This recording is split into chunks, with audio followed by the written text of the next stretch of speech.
The terms neurotic and psychotic both indicate effectively enough that something is not entirely well with someone's mental state. However, the precise distinction between the two terms can be hard to grasp. What does each one mean, and how and where should we use it? Both words tell us about a mental pain. The difference lies in sufferers' relative degree of conscious awareness of its actual origins. As a general rule, the neurotic knows they are not well. They may be in difficulty, but they know they are and have some inkling of why.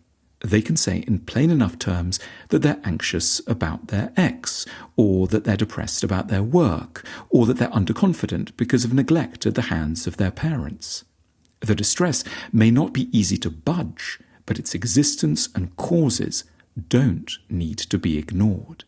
The psychotic, for their part, is also in pain, but they have an additional struggle.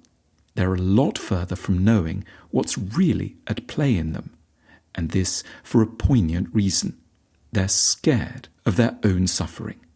Their illness is that they are too unwell to know how ill they are. For example, a psychotic may spend a lot of time getting their front room clean and tidy because they're soon to be visited by a grandee from an alien civilization.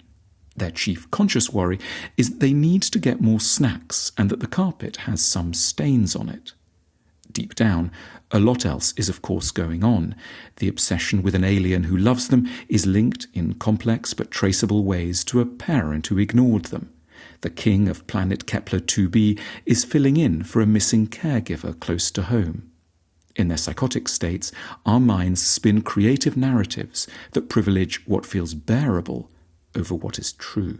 Or a psychotic might deep down be stricken by their mother's preference for their sibling, while consciously thinking only that their nose was too large and needed to be corrected by plastic surgery in order that they might feel good enough about themselves.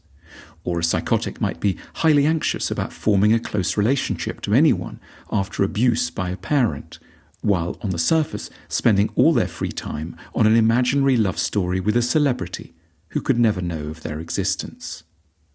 However forbidding the word psychotic can sound, we should accept that we all have moments when we are in the zone covered by the term. In other words, when thinking becomes too hard to bear.